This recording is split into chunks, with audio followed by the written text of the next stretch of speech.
Bien, pues vamos a España. Allá se encuentra el periodista especializado en turismo, José Antonio López Sosa, quien todos los años cubre los eventos más importantes sobre este sector.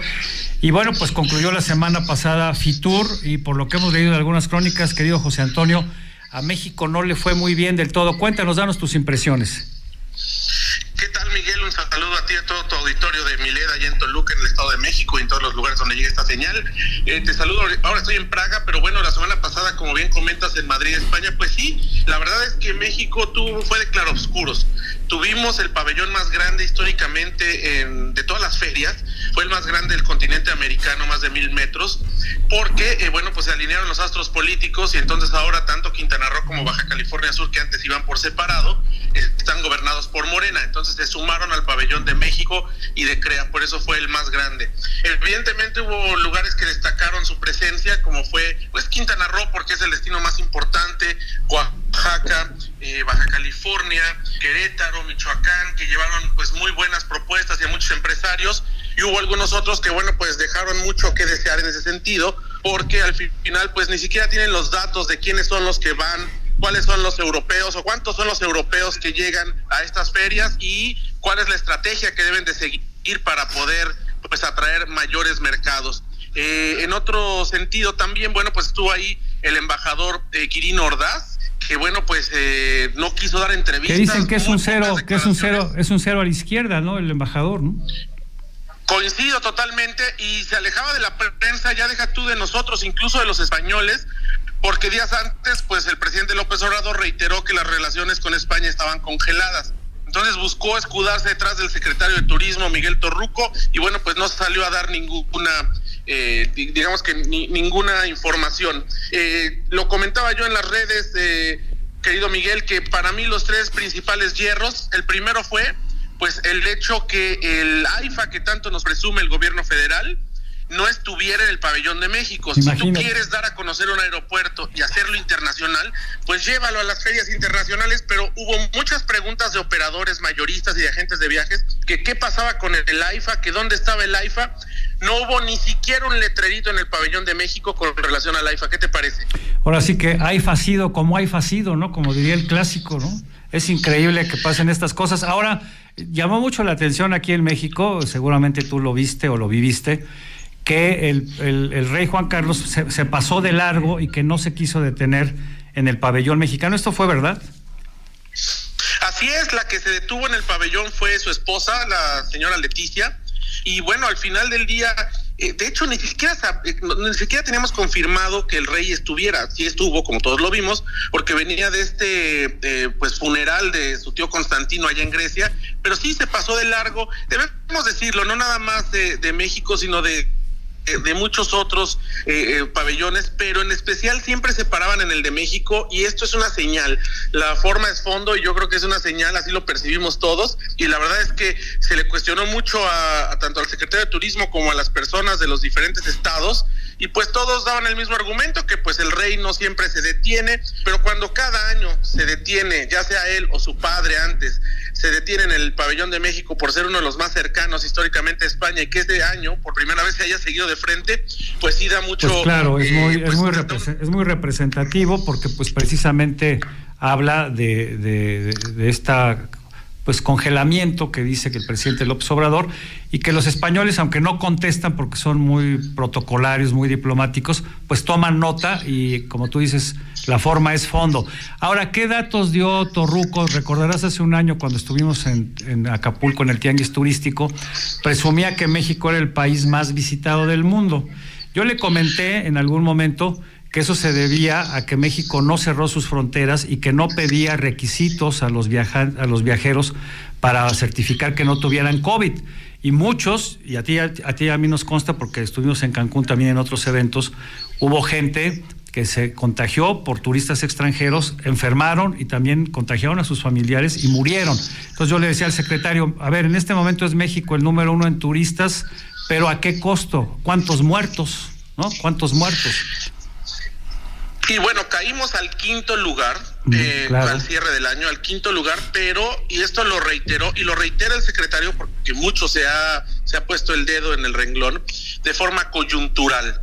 se espera que ya este año, con la reapertura de todas las economías y la reapertura del turismo, sobre todo el gigante China, que apenas está regresando, se espera que México regrese pues a lo que solía ser antes del COVID, del séptimo al décimo lugar, algunos de estos lugares.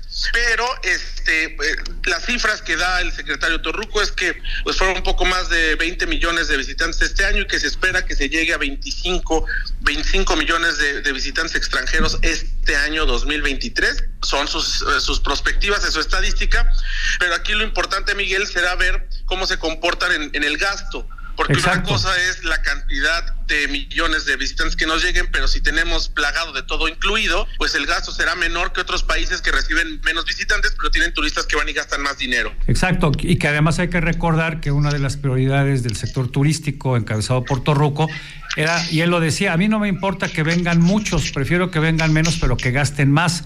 Pero si tienes el tema de la inseguridad, de la violencia, del narcoturismo que se ha adueñado prácticamente de Quintana Roo y de la Riviera Maya, pues es evidente que muchos turistas se la van a pensar antes de venir aquí, y sobre todo cuando ya está todo abierto, caso concreto que tú conoces muy bien en el Caribe, en República Dominicana y en otros sitios de esa región.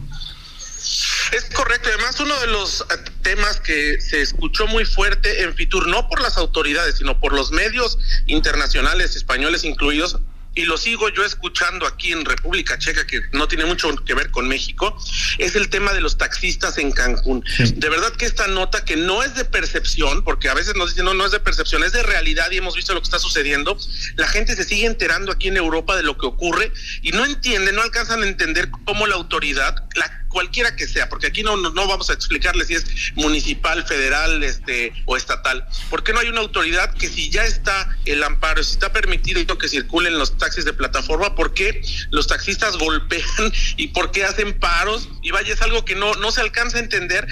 Y al final creo que no les preocupa mucho porque ya tienen vendida buena parte del año, pero estos incidentes merman la imagen de un destino y lo empiezan a catapultar, lo empiezan a sepultar más bien. Claro, porque por ejemplo los turoperadores que traen grupos numerosos en vuelos charters que son de ellos, a sus hoteles, con sus autobuses, pues no les complica mucho, pero el turista que llega por su cuenta, con su familia y que toma un Uber, porque además los taxis son abusivamente caros, por unos cuantos kilómetros te cobran varios cientos de pesos mexicanos o de dólares, pues esa gente la pasa mal, y además que te bajen, que te ponchen las llantas, que agredan al conductor.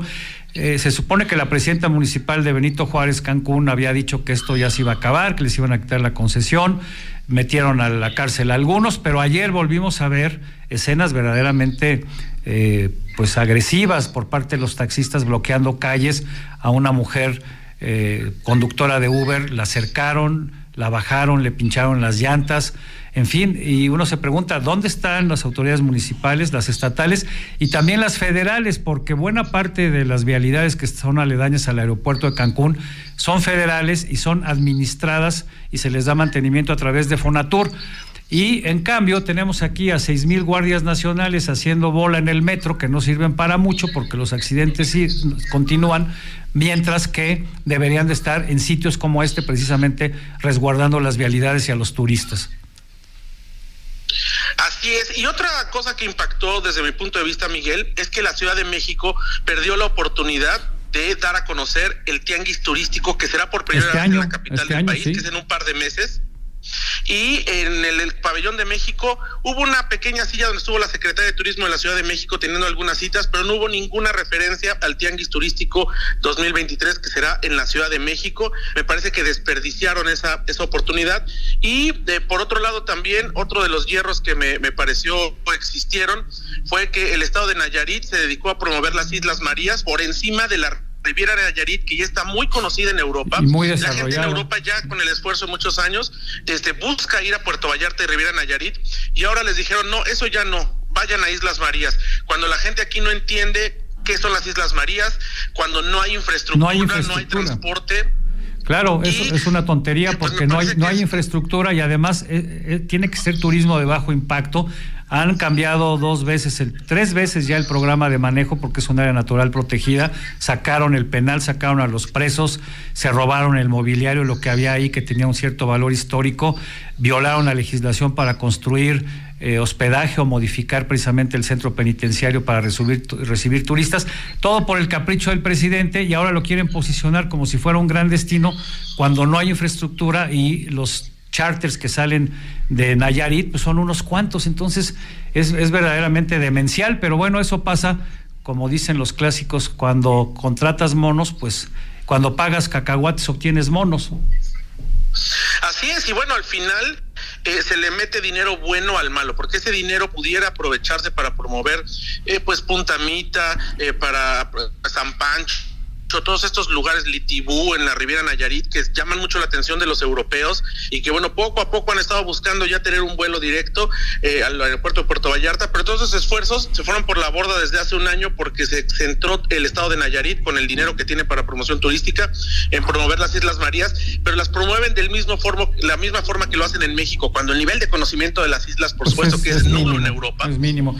Una última cosa, a reserva de que hablemos la próxima vez sobre el tema de la conectividad de la aviación, el AIFA. Tú fuiste de los primeros periodistas mexicanos en inaugurar el AIFA, volaste desde Venezuela aquí a Zumpango. Me gustaría conversar contigo, si puedes, la próxima semana, pero muy breve, preguntarte, ¿el Estado de México tuvo alguna presencia, alguna participación en Fitur? Tuvo la presencia con algunos operadores, tuvo digamos que una silla dentro del pabellón, y hay mucha expectativa, por supuesto, del mercado europeo por preguntar no solamente por las pirámides de Teotihuacán, sino por la parte de Toluca y Valle de Bravo. No como hubiera sido quizás lo ideal, pero sí hubo una presencia importante, y creo que estuvieron más presentes que Ciudad de México. Con eso te digo todo. Bueno, pues ahí se ve, ¿no? Es que este austericidio, y no solo recortar el presupuesto, sino a quién le dan el presupuesto para hacer la promoción, después de que desaparecieron el Consejo de Promoción Turística y todo para lo que servía la profesionalización que daba, se lo encargaron a los embajadores, y ya vimos, como en el caso de España con el exgobernador Quirino, pues que no sirve para mucho. Estoy de acuerdo. Pues muchísimas gracias, Miguel. Yo estoy a tus órdenes, y la siguiente semana con mucho gusto, si quieres, conversamos. Hablamos de la interconectividad, de lo que implica el cabotaje, abrir el cabotaje en los aeropuertos mexicanos, qué se dice en el extranjero. De esto vamos a seguir conversando próximamente. Muchísimas gracias, José Antonio López Sosa, periodista de Radio Fórmula y otros medios, especializado en temas de turismo. Y bueno, pues con gracias, Miguel, te mando un abrazo. Un abrazo allá en Praga, y con esto